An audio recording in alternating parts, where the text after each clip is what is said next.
نحمده ونصلي ونسلم على رسوله الكريم أما بعد فأعوذ بالله من الشيطان الرجيم بسم الله الرحمن الرحيم اهدنا الصراط المستقيم صراط الذين أنعمت عليهم غير المغضوب عليهم ولا الضالين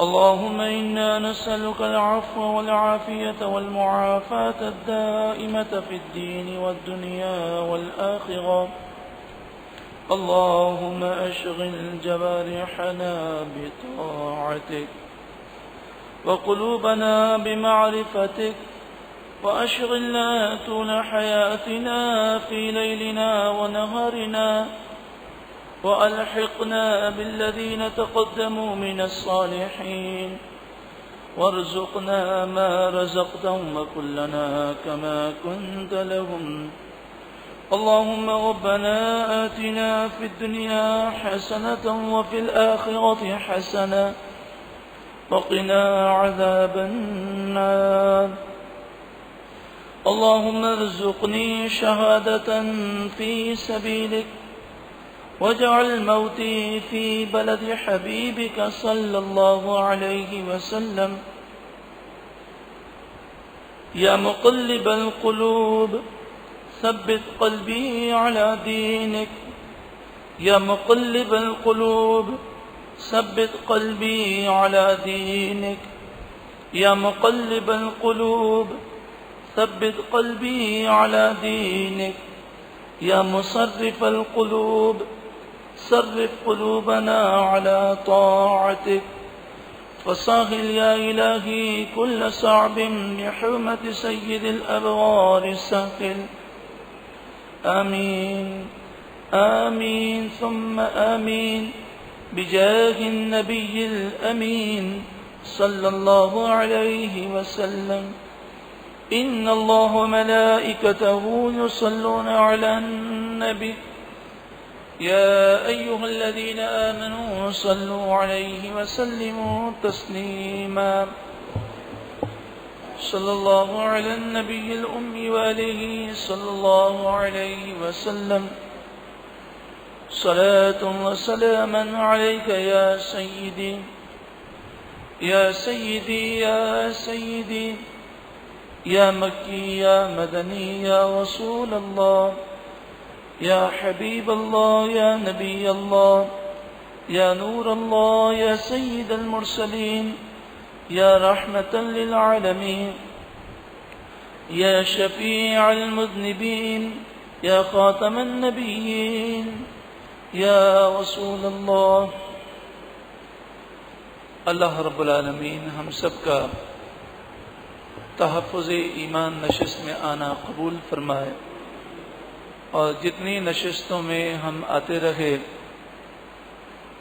اللہ رب العالمین ان تمام نشستوں میں آنا قبول فرمائے اور جو اچھی باتیں ہم نے سماعت کی ہمیں یاد رکھ کر دوسروں تک ان اچھی باتوں کو پہنچانے اپنا اور دوسروں کے ایمان کا تحفظ کرنے کی اللہ توفیق عطا فرمائے آئیے مل کر اس دعا کو پڑھ لیں کہ حضرت انس فرماتے ہیں رضی اللہ تعالی عنہ اور ام المومنین حضرت ام سلمہ رضی اللہ تعالی عنہ فرماتی ہیں کہ سب سے زیادہ نبی اکرم صلی اللہ علیہ وآلہ وسلم اسی دعا کو مانگا کرتے ہماری تعلیم کے لیے یا مقلب القلوب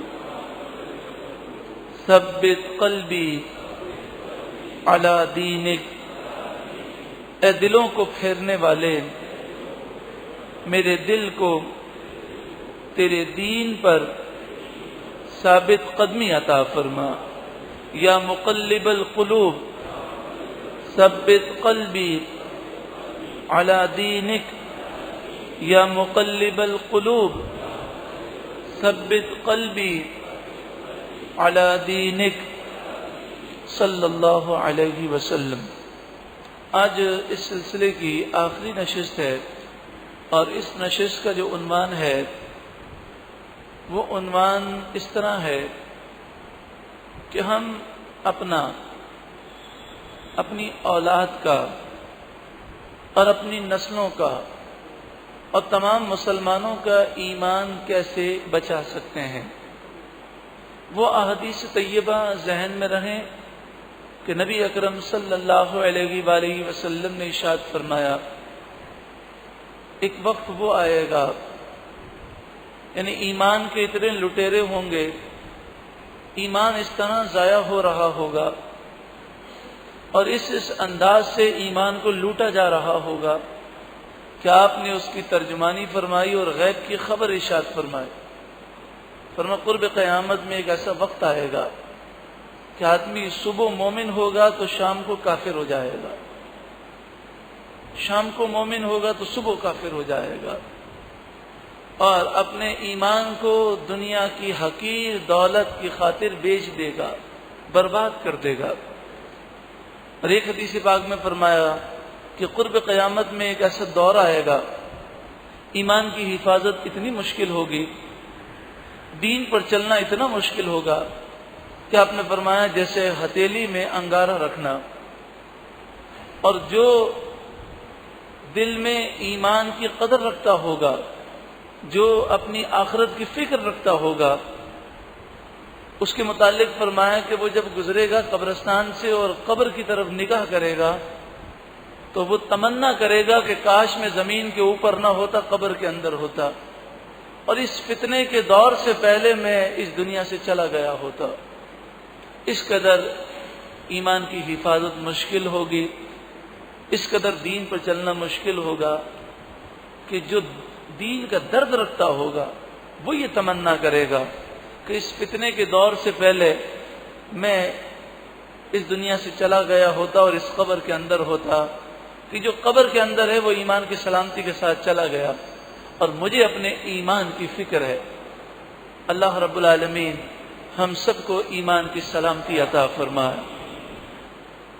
تو آج جس قسم کا دور ہے، یہ دور آپ کے سامنے ہے، اور ہم اس تحفظ ایمان نشستوں کے سلسلے میں اس دور کی وضاحت کر چکے ہیں کہ یہ دور ایسے فتنوں کا دور ہے کہ ایمان کا اور اسلام کا لبادہ اوڑھ کر ایمان کے ڈاکو جگہ جگہ پھر رہے ہیں۔ بعض قادیانی ہیں تو بعض یہودی عیسائی ہیں، ہندو ہیں، لیکن انہوں نے اسلام کا لبادہ اوڑھا ہوا ہے۔ پھر دنیاوی تعلیم، اسکول کالج یونیورسٹی کی تعلیم، پھر اس کے پروفیسر، پھر اخباری کالم نگار، پھر ٹی وی پر آنے والے جدید معیشت کو جاننے والے، یہ جدید تعلیم سے روشناس، یہ جدید نام نہاد اسکالرز کہ چھوٹی چھوٹی داڑیاں رکھ کر، خشخشی داڑھی رکھ کر، داڑھی منڈے، پینٹ شرٹ پہن کر، ٹائی لگا کر، ننگے سر، یہ حلیہ بھی ہے اور داڑھی والے بھی ہیں جن کا اسلام سے کوئی تعلق نہیں۔ جیسے آپ اگر سر سید احمد خان کی تصویر دیکھیں اور پھر سر سید احمد خان کی تفسیر کو دیکھیں اور سر سید احمد خان کے نظریات دیکھیں تو آپ پریشان ہو جاتے ہیں۔ یعنی سر سید کی تصویر دیکھنے کے بعد آدمی کو یقین نہیں آتا کہ ایسی تصویر والا کہ اتنی بڑی داڑھی رکھی ہے، اتنی بڑی ٹوپی لگائی ہوئی ہے، اسلامی حلیہ ہے، اور جس نے یہ کہا کہ میں مسلمانوں کو عروج دوں گا، میں مسلمانوں کو دنیاوی تعلیم دینا چاہتا ہوں، میں مسلمانوں کو متحد کرنا چاہتا ہوں، یہ نعرہ لگا کر جس نے علی گڑھ یونیورسٹی کا قیام کیا اور انگریزی تعلیم بھی دی، پورا انگریزی نصاب علی گڑھ یونیورسٹی میں رکھا، ایک سبجیکٹ اسلامیات کا رکھ دیا، اور جو سر سید کی سوچ ہے آج اسکول کالجوں میں وہی پائی جاتی ہے کہ اسلامیات برائے نام کہ بچہ منٹیسری سے لے کر پی ایچ ڈی تک، گریجویشن تک 14 سال 18 سال 20 سال پڑھنے کے بعد بھی الحمد سے لے کر والناس تک قرآن کا ترجمہ نہیں جانتا، قرآن کی تفسیر نہیں جانتا، احادیث طیبہ کو نہیں جانتا، ایک پتلی سی اسلامیات تیسری جماعت سے شروع ہوتی ہے اور یہ جاتی ہے انٹر تک BA تک. تو بظاہر اسلام کا خیر خواہ ہو کر اتنی بڑی داڑھی رکھ کر کبھی کوئی سوچ سکتا تھا؟ اسی طرح مرزا غلام قادیانی کو دیکھیں تو اس کی بھی اتنی بڑی جو داڑھی ہے، لیکن وہ رسول اللہ کا دشمن، رسول اللہ کی گستاخیاں کی اور اس نے حضور کو، مرزا غلام قادیانی نے حضور کو آخری نبی ماننے سے انکار کر دیا. پھر آپ ذرا تھوڑا اور پریشان ہوں گے کہ آپ دیکھیں گے کہ دارالعلوم دیوبند کا جسے بانی کہا جاتا ہے اور جس کا یہ دعویٰ ہے کہ ہم نے بر صغیر میں اسلامی تعلیم کو عام کیا، قرآن و حدیث کی تعلیم کو عام کیا، لیکن آپ قاسم نانوتوی کی جب کتاب تحذیر الناس اٹھاتے ہیں تو آپ کی آنکھوں میں آنسو آ جاتے ہیں کہ جو اسلام کا لیڈر بن رہا ہے اس کے یہ تاثرات ہیں کہ خاتم النبیین کا ترجمہ آخری نبی کرنا یہ جاہلوں کا طریقہ ہے. خاتم النبیین کا آخری جو نبی ترجمہ یہ اہل فہم کے نزدیک، اہل علم کے نزدیک نہیں ہے. کتنی بڑی غلط بات کہی، اور اسی غلط بات کی بنیاد پر پوری قادیانیت کی بنیاد ہے. تو انسان جب یہ حالات دیکھتا ہے تو پریشان ہو جاتا ہے کہ ایک شخص ٹی وی پر آ کر قرآن پڑھ رہا ہے، بڑی تیزی کے ساتھ قرآن کی آیتیں پڑھ رہا ہے، حدیثیں پڑھ رہا ہے، لیکن بعد میں پتہ چلتا ہے کہ اس کا اسلام سے تعلق نہیں، وہ تو CIA کا ایجنٹ ہے اور اسے CIA نے ٹرین کیا ہے. وہ قرآن حدیث کا نام تو لے رہا ہے لیکن جو اس کا مقصد ہے بے حیائی عام کرنا، مسلمانوں میں روشن خیالی کے نام پر دین سے انہیں دور کر دینا، بے حیا کر دینا، ان میں یہودیوں عیسائیوں کے کلچر کو عام کرنا، وہ اس ایجنڈے پر کام کر رہا ہے. تو اس لیے رسول اللہ صلی اللہ علیہ وآلہ وسلم کی اس حدیث کو بھی ہمیں مد نظر رکھنا ہے کہ آپ نے فرمایا یہ علم دین ہے، ذرا دیکھ لینا کہ تم کس سے حاصل کر رہے ہو. علم دین کی کوئی بات اگر سیکھ رہے ہو تو ذرا دیکھ لینا کس سے سیکھ رہے ہو، کہیں ایسا نہ ہو کہ دین کا نام لے کر تمہارا ایمان برباد کرنے والا ہو.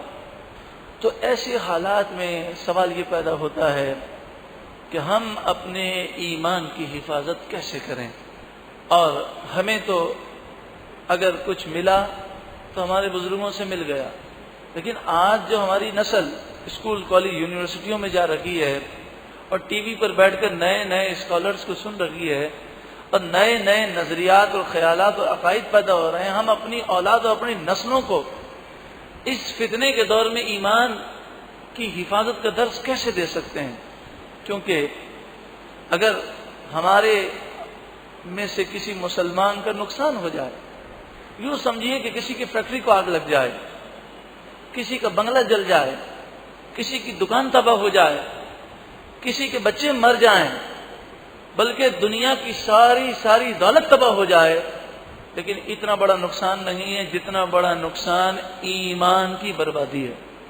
اگر ہماری اولاد کا ایک عقیدہ بھی خراب ہو جائے، یقین جانیے ہماری اولاد برباد ہو گئی.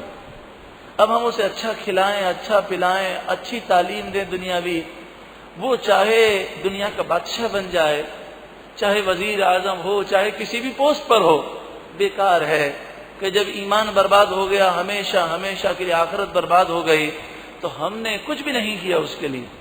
کہ اصل تو کیا ہے؟ ایمان کی سلامتی ہے. ایمان کی سلامتی کے لیے ہم قرآن سے رہنمائی لیں. سورہ یوسف آیت نمبر 36 میں ہے، اللہ رب العالمین ارشاد فرماتا ہے وَدَخَلَ مَعَهُ السِّجْنَ فَتَيَانِ.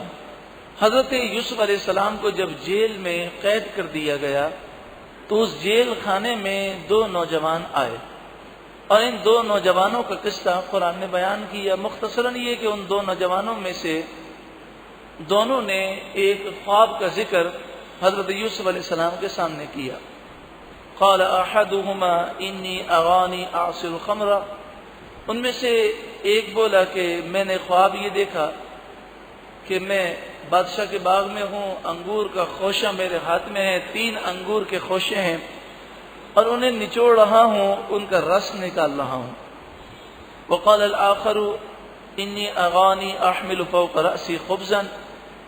دوسرے نے کہا کہ میں نے خواب یہ دیکھا ہے کہ میرے سر پر روٹیاں ہیں، تأکل الطیر منہ، اور میرے سر پر جو روٹیاں ہیں اسے پرندے کھا رہے ہیں۔ نبئنا بتأویلہ، اے یوسف علیہ السلام آپ ہمیں اس خواب کی تعبیر بتائیں اس کا کیا مطلب ہے۔ انا نراک من المحسنین، بے شک ہم آپ کو نیکوکار دیکھتے ہیں۔ یوسف علیہ السلام نے اس خواب کی تعبیر دی، اور خواب کی تعبیر یہ بیان کی، آپ نے فرمایا کہ جو 3 انگور کے خوشے نچوڑ رہا ہے 3 دن کے بعد اسے آزاد کر دیا جائے گا، اور اس پر جو الزام ہے کہ یہ بادشاہ کو شراب پلانے والا تھا، اور اس پر یہ الزام تھا کہ اس نے بادشاہ کو زہر دینے کی کوشش کی ہے، تو یہ اس الزام سے بری ہو جائے گا، آزاد ہو جائے گا۔ اور دوسرا شخص کہ جس نے یہ خواب بیان کیا کہ میرے سر پر روٹیاں ہیں اور پرندے وہ کھا رہے ہیں، آپ نے فرمایا کہ تجھے پھانسی لگ جائے گی، اور تجھے بادشاہ کو زہر دینے کے الزام میں قتل کر دیا جائے گا، اور تیری لاش کو سولی پر لٹکا دیا جائے گا، اور تیری لاش کو پرندے کھائیں گے، تیرے سر کو یہ جو انسان خور پرندے ہیں وہ کھائیں گے۔ دونوں ہنسنے لگے اور کہنے لگے کہ حضرت ہم نے تو کوئی خواب دیکھا ہی نہیں، ہم تو مذاق کر رہے تھے۔ تو آپ نے فرمایا کہ قضی الامر الذی فیہ تستفتیان، جو میں نے کہا وہی ہوگا، اور یہ اب اللہ کی طرف سے فیصلہ ہو چکا۔ تو اس کے تحت مفسرین نے یہ بیان کیا کہ دین کے معاملات میں اللہ والوں کے سامنے مذاق نہیں کرنا چاہیے، ان کی توہین بے ادبی نہیں کرنی چاہیے، کیونکہ اللہ والوں کی زبان سے جو نکل جاتا ہے وہی ہوتا ہے، اور وہ جیسا کہتے ہیں ویسا ہی ہو جاتا ہے۔ تو یوسف علیہ السلام تو اللہ کے نبی ہیں، انہوں نے جو کہا وہی ہوا، کیونکہ جو ان کی زبان سے نکل جائے وہی ہوتا ہے۔ اسی لیے اعلیٰ حضرت امام اہل سنت نے فرمایا کہ کسی ولی کو خاص طور پر جو مجذوب ہوتے ہیں ان کو تنگ نہیں کرنا چاہیے، کیونکہ جذبات میں اگر ان کی زبان سے کچھ نکل جاتا ہے تو پھر حدیث پاک میں ہے کہ بعض اللہ کے مقبول بندے وہ ہیں کہ جو پرانے لباس میں ہوتے ہیں، پھٹے پرانے لباس میں ہوتے ہیں، مٹی لگی ہوئی ہوتی ہے، بال جو ہے بکھرے ہوئے ہوتے ہیں، اور ان کی زبان سے جو نکل جاتا ہے وہ جس بات پر قسم کھا لیں، رسول اللہ نے فرمایا اللہ ان کی قسم کو ضرور پورا فرماتا ہے۔ ایسے کئی واقعات ہیں۔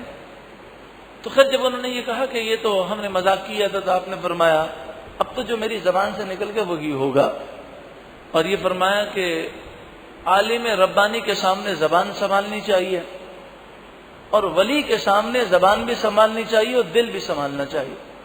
اسی طرح جب کسی ولی کے مزار پر جائیں تو زبان بھی سنبھالیں اور دل بھی سنبھالیں۔ اسی لیے فرمایا کہ انسان جو ہے جب کسی ولی کے دربار میں جائے، مزار شریف پر جائے، تو جب دلی میلان ہو اور طبیعت چاہ رہی ہو، ذوق ہو، تب حاضری دے، بے دلی کے ساتھ حاضری نہ ہو، ذوق پیدا کرے اور پھر با ادب حاضری دے، اور اتنی دیر حاضری دے جتنی دیر تک وہ ادب کر سکتا ہے۔ لیکن آپ نے خواب کی تعبیر بیان کرنے سے پہلے انہیں اپنا معجزہ بیان کیا۔ آپ نے فرمایا میں جو خواب کی تعبیر بتاتا ہوں یہ خواب کی تعبیر نہیں ہوتی، یہ تقدیر میں جو لکھا ہوا ہے وہ میں فیصلہ سناتا ہوں، اور یہ بالکل اٹل اور یقینی فیصلہ ہوتا ہے۔ پھر آپ نے جو اللہ نے آپ کو علم غیب عطا فرمایا اس کا ذکر کیا، اور آپ نے ان سے کہا کہ جو کھانا تمہارے پاس آنے والا ہے تو میں تمہیں بتا دیتا ہوں کہ آج تمہیں کھانا اتنا دیا جائے گا، اس میں یہ چیزیں ہوں گی، اس برتن میں دیا جائے گا، اور لانے والا یہ شخص ہوگا، اس نے ایسا لباس پہنا ہوگا۔ ساری تفصیل آپ نے بیان کر دی۔ جب کھانا پیش کیا گیا تو جیسا آپ نے کہا تھا ویسا ہی ہوا۔ تو یہ آپ کا معجزہ دے کر متاثر ہو گئے۔ آپ نے یہ معجزہ کیوں دکھایا؟ آپ نے معجزہ اس لیے دکھایا تاکہ انہیں آپ کی عظمت کا اظہار ہو جائے۔ اسی لیے فرمایا کہ اللہ کے نیک بندوں کو اللہ نے بڑی طاقتیں دی ہیں، لیکن نیک بندے اپنی طاقت کا اظہار اسی وقت کرتے ہیں جب ضرورت ہوتی ہے، کہ جیسا کہ بزرگوں نے واقعہ لکھا کہ ایک شخص ایک بزرگ کے پاس آیا اور کہنے لگا مجھے اسم اعظم سکھا دیں۔ تو آپ نے فرمایا کہ تو اسم اعظم سیکھنے کا اہل نہیں ہے، جب بہت ضد کی تو کہا کہ شہر کے دروازے پر چلا جا، جو منظر دیکھ چپ چاپ دیکھ کر آ جانا، کوئی حرکت مت کرنا۔ وہ شہر کے دروازے پر گیا تو دیکھا کہ ایک غریب آدمی گدھے پر سوار ہو کر جنگل سے لکڑیاں کاٹ کر آ رہا ہے۔ جیسے ہی شہر کے دروازے پر پہنچا تو سپاہیوں نے بدتمیزی کی اور اس کا مذاق اڑانا شروع کیا، اس پر طنز اور تانے انہوں نے کسے۔ وہ سر جھکا کر سنتا رہا۔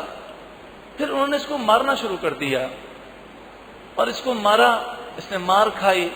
انہوں نے گدا چھین لیا، اس کی لکڑیاں چھین لیں، وہ چپ چاپ چلا گیا۔ اور جس شخص نے یہ منظر دیکھا وہ بزرگ کے پاس آیا اور کہنے لگا، حضرت آپ نے مجھے کہاں بھیج دیا تھا؟ میرا تو سر سے لے کر پاؤں تک خون جوش مارنے لگا، لیکن وہ 2 سپاہی تھے، ان کے پاس اسلحہ بھی تھا اور میں ان سے مقابلہ نہیں کر سکتا۔ آپ نے منع کیا تھا کوئی حرکت مت کرنا، لیکن اگر مجھ میں طاقت ہوتی تو میں ان دونوں سپاہیوں کی خبر لیتا۔ آپ نے فرمایا کیا دیکھا؟ تو اس نے یہ سارا منظر بتایا۔ تو آپ نے کہا کہ یہ بتاؤ، اگر اس وقت تمہیں اسم اعظم آتا ہوتا تو تم کیا کرتے؟ تو اس نے کہا کہ اگر اسم اعظم مجھے آتا ہوتا تو میں اسم اعظم پڑھ کر ان دونوں کو جلا دیتا۔ آپ نے فرمایا اسی لیے تو میں کہتا ہوں کہ تو اسم اعظم کا اہل نہیں ہے۔ اسم اعظم اسے دیا جاتا ہے کہ جس میں تحمل ہو، برداشت ہو، وہ اپنی ذات کے لیے کسی کو نقصان نہ پہنچائے، اور وہ اپنی طاقت کا اظہار اسی وقت کرے جب اللہ کا حکم ہو اور جب وہ دین کی ضرورت محسوس کرے۔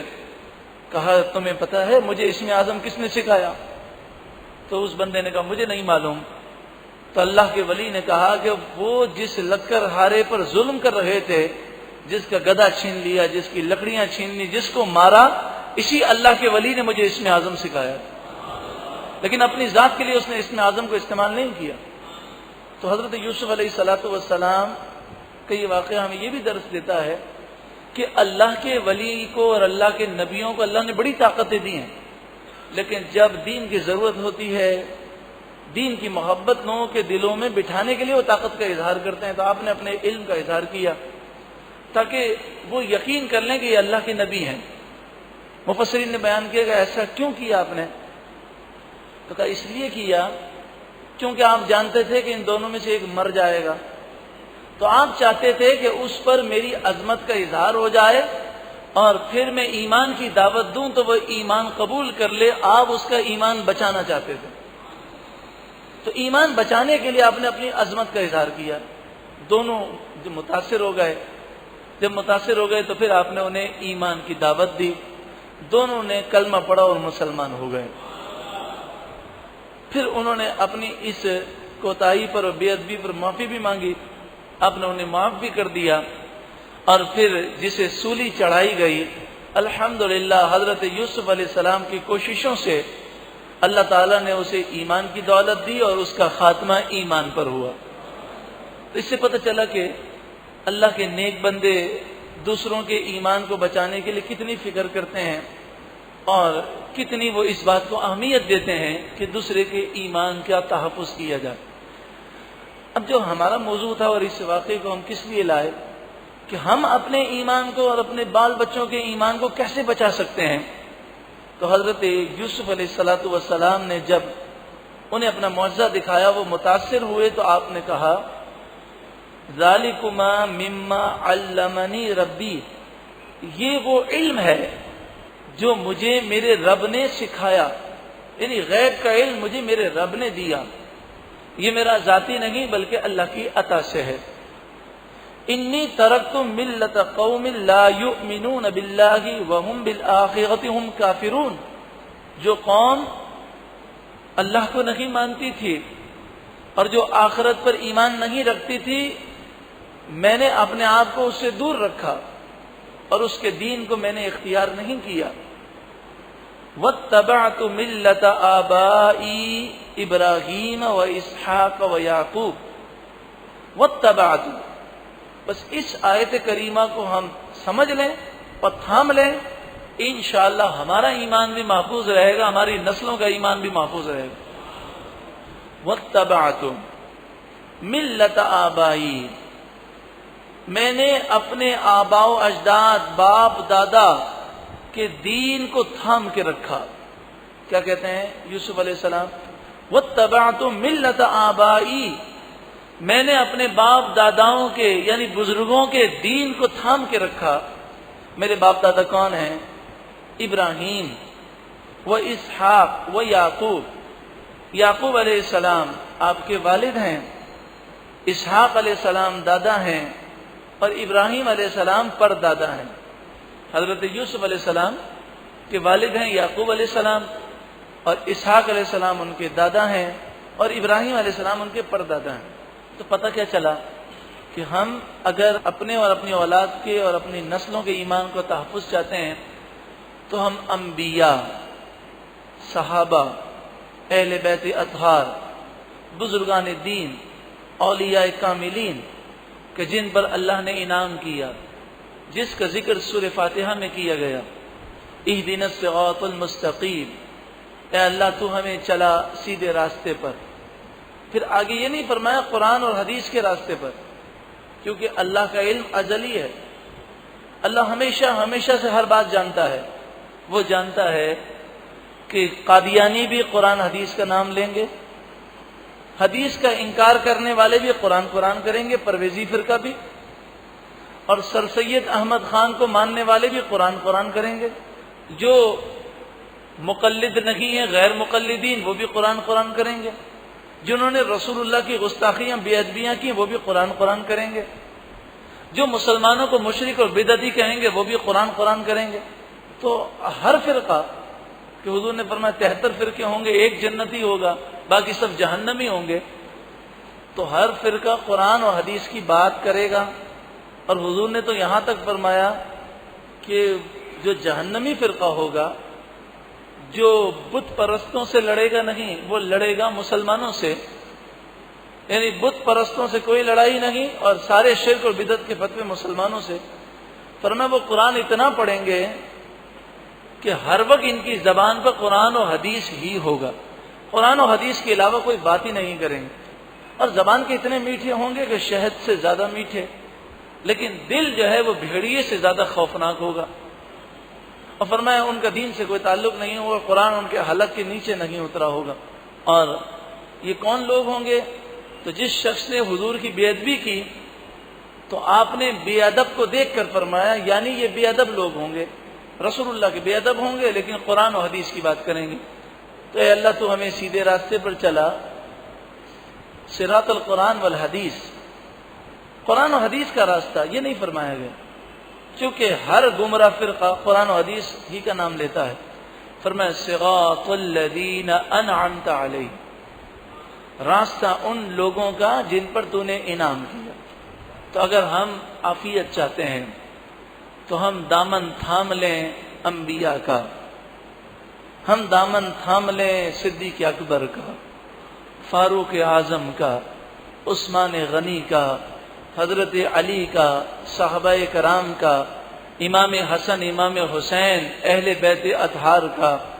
ہم دامن تھامے حضور غوث اعظم کا، شیخ محدث دہلوی کا دامن تھامے، امام احمد رضا کا دامن تھامے کہ جنہیں اللہ رب العالمین نے یہ فیض عطا فرمایا.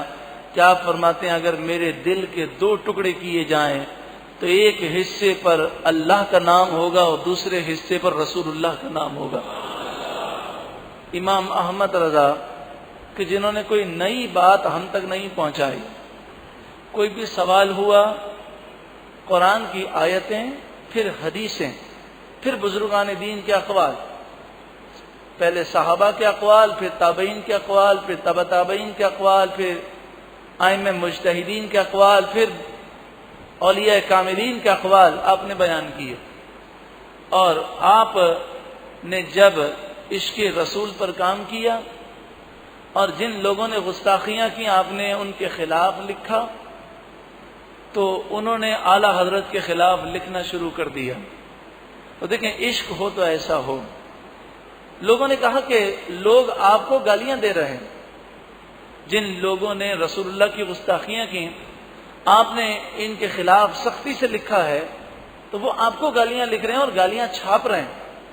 اور ان کے پاس انگریزی امداد بھی ہے اور یہ بڑی تیزی کے ساتھ کتابیں چھاپ رہے ہیں. اور آپ کے خلاف پروپیگنڈا کر رہے ہیں. پتہ ہے اعلیٰ حضرت کے خلاف کیسا کیسا پروپیگنڈا کیا گیا.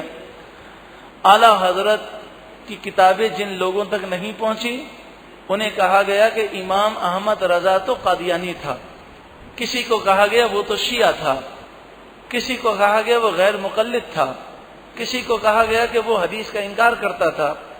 یہاں تک کہ عرب کے آج بھی علماء جنہیں اعلیٰ حضرت کی کتابیں ملی تو پہلے انہوں نے کتاب دیکھی، کہا امام احمد رضا، بھئی ہم ان کی کتاب نہیں پڑھتے، ہمیں یہ بتایا گیا یہ قادیانی ہے. تو کہا گیا کہ انہوں نے تو قادیانیوں کے خلاف 10 کتابیں لکھی ہیں، اب ان کی کتابیں تو پڑھیں.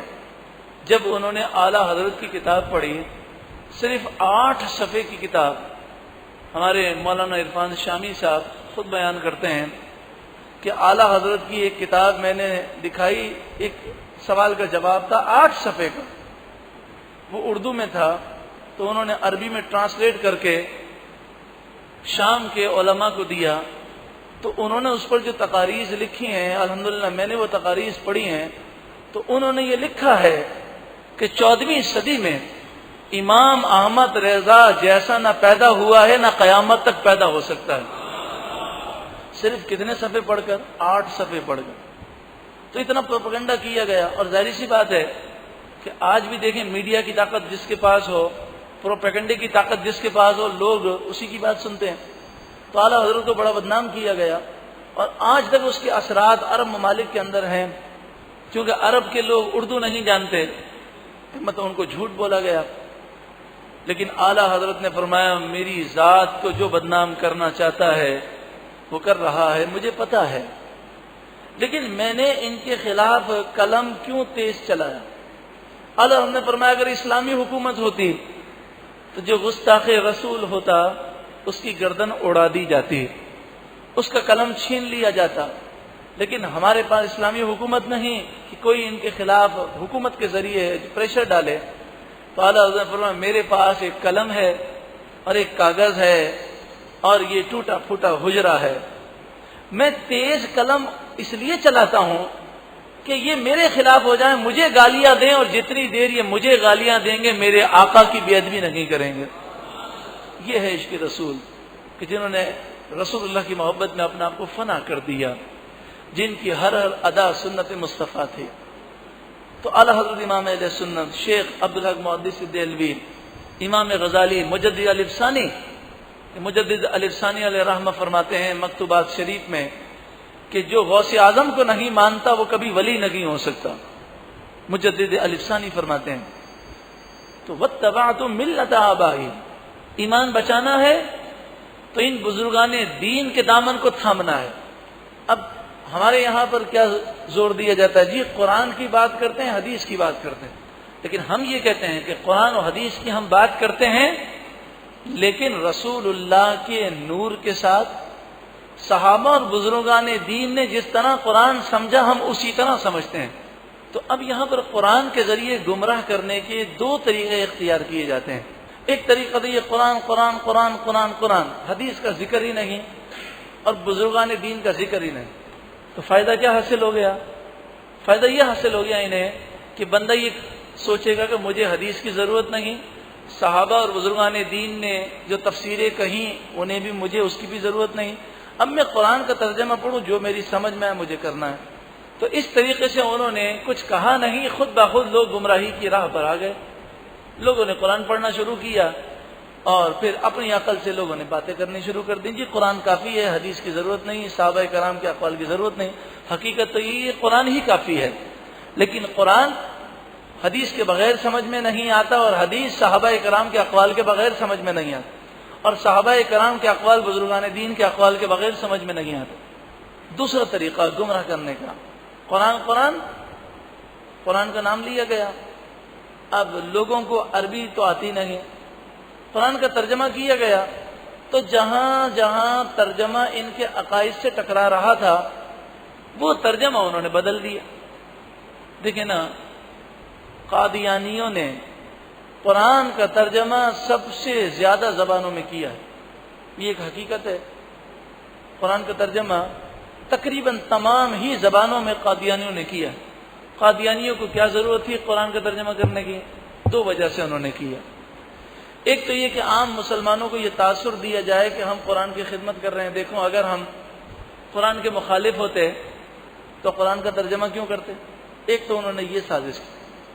دوسرا کیا کیا کہ قرآن کا ترجمہ ہر زبان میں اس لیے کیا تاکہ جو عقائد وہ دینا چاہتے ہیں وہ غلط ترجمہ وہ کر کے لوگوں کو دینا چاہتے ہیں۔ مثلا قرآن مجید فرقان حمید میں ہے کہ حضرت عیسیٰ علیہ السلام نے فرمایا وَمُبَشِّرًا بِرَسُولٍ يَأْتِي مِن بَعْدِ اسْمُهُ احمد۔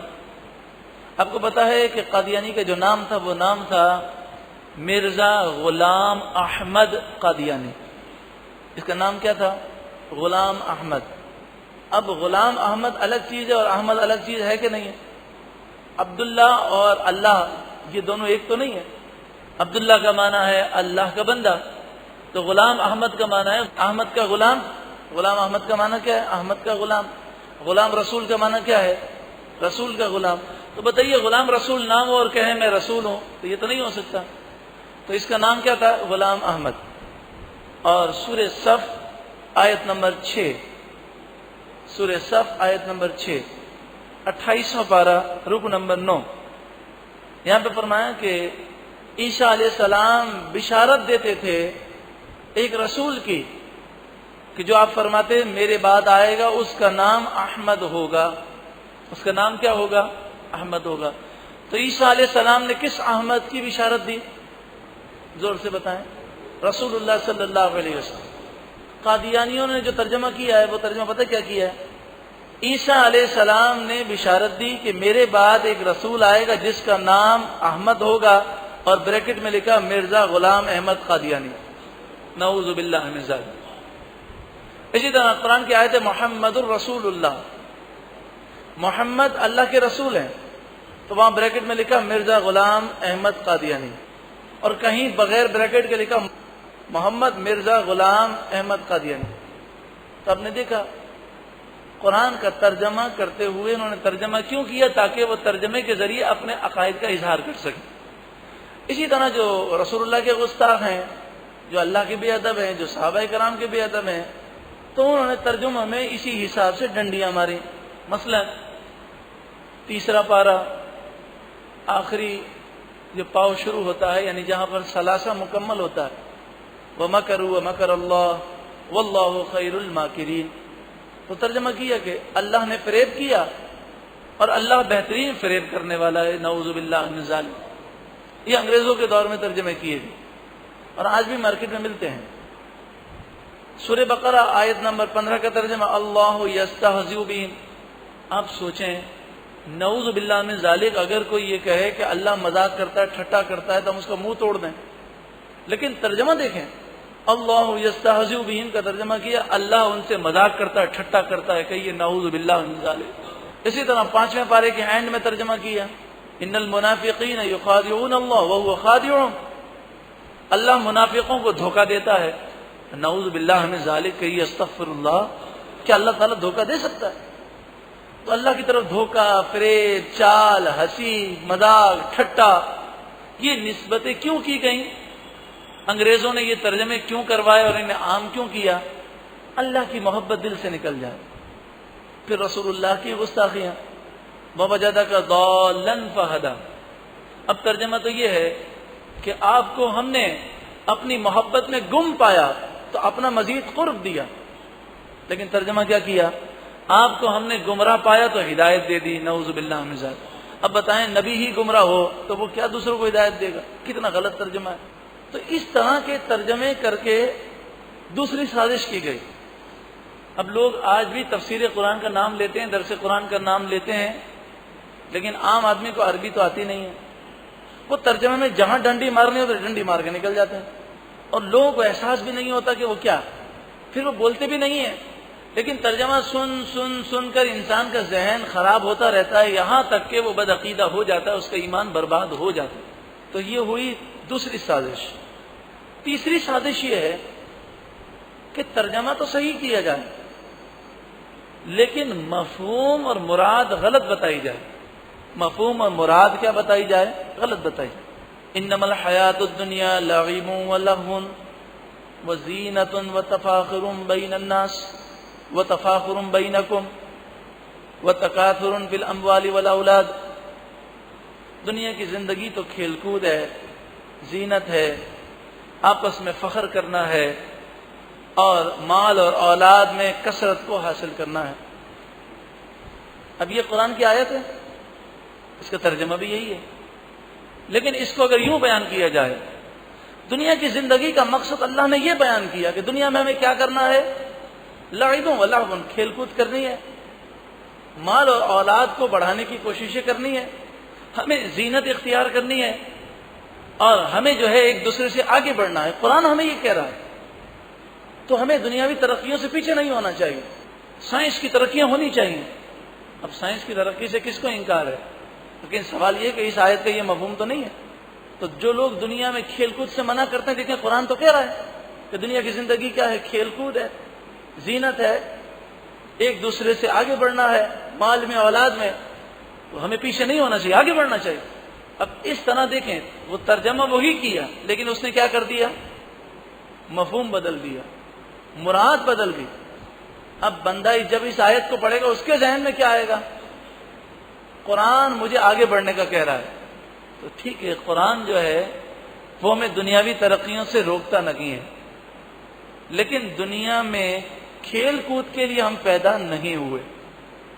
دنیا میں ہم آئے ہیں وما خلقت الجن والانس الا لیعبدون، صرف عبادت کے لیے پیدا ہوئے ہیں۔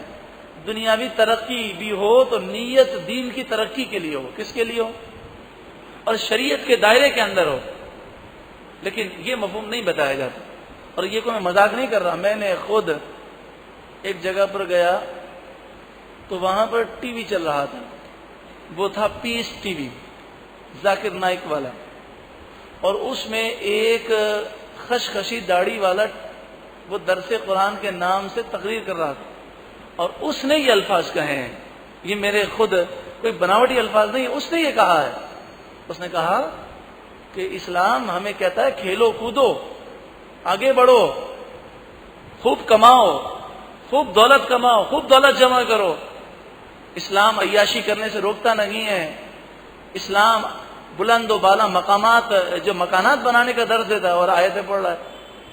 کتنے جاہل لوگ ہیں، خود بھی گمراہ ہیں، لوگوں کو گمراہ کرتے ہیں، اور اقبال نے درست کہا، خود بدلتے نہیں قرآن کو بدل دیتے۔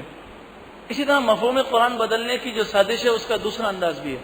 وہ انداز یہ ہے کہ جیسے مثال کے طور پر آپ ایک جگہ پہ بیٹھے ہوئے ہیں، گفتگو چل رہی ہے، اور گفتگو کے دوران کوئی بات نکلتی ہے تو آگے پیچھے کی گفتگو سے مفہوم بدل جاتا ہے، ایسا ہے کہ نہیں؟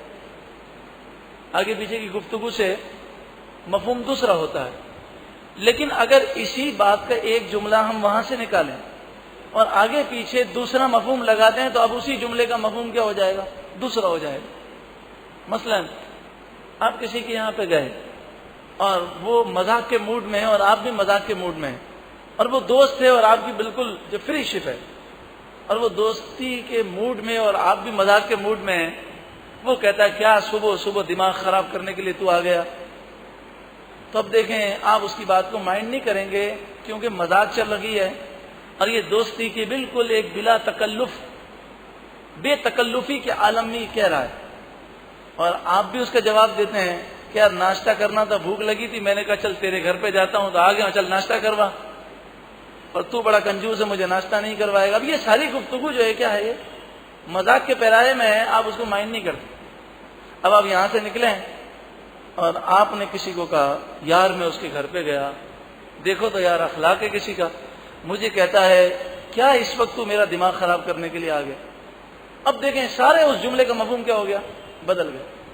تو یہ سمجھانے کے لیے مثال ہے۔ اب میں آپ کو مثال دیتا ہوں، جو لوگ، اب دیکھیں جو تقریر کا انداز دیکھیں، جو لوگ غیر اللہ کی تعریف کرتے ہیں، کبھی نبی کی تعریف کر رہے ہیں تو کبھی ولی کی شان بتا رہے ہیں، وہ دیکھیے قرآن کیا کہتا ہے، الحمدللہ رب العالمین، تعریف تو صرف اللہ کی ہے۔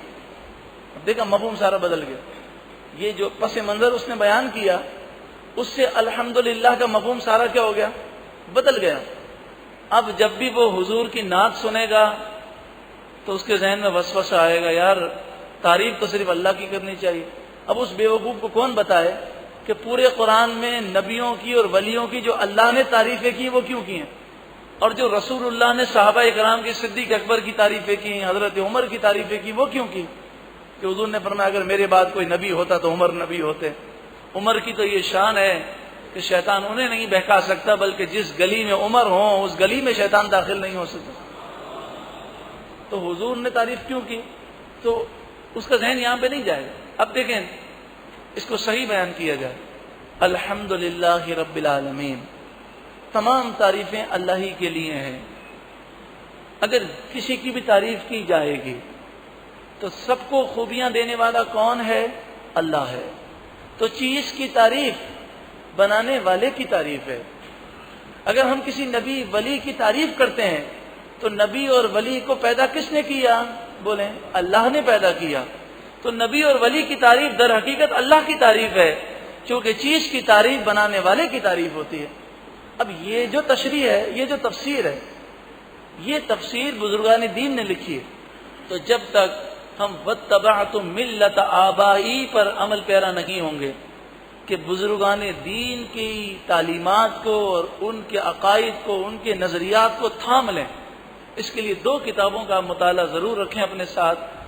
ایک تو ذکر جمیل، اس کو آپ پڑھیں اور دیکھیں کہ صحابہ کرام رسول اللہ سے کیسی محبت رکھتے تھے۔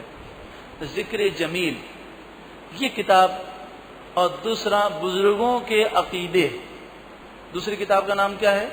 بزرگوں کے عقیدے۔ تو آپ دیکھیں کہ بزرگان دین، صحابہ، اہل بیت اطہار، محدثین، مفسرین، ائمہ مجتہدین، اولیاء کاملین کے عقائد کیا تھے، ان کی کتابوں سے صفحہ نمبر، جلد نمبر کے حوالے کے ساتھ یہ کتاب ہے بزرگوں کے عقیدے، اور دوسری کتاب کا نام ہے ذکر جمیل۔ یہ دونوں کتابوں کا مطالعہ کریں اور خدا را اپنے ایمان کی حفاظت کریں۔ ٹی وی کھول کر آنکھیں بند کر کے مت بیٹھ جایا کریں، کیا معلوم وہ قادیانی ہے، یہودی ہے، عیسائی ہے، ہندو ہے، یا وہ پرویزی ہے، حدیث کا انکار کرنے والا ہے، صحابہ کا بے ادب گستاخ ہے، یا رسول اللہ کا بے ادب گستاخ ہے۔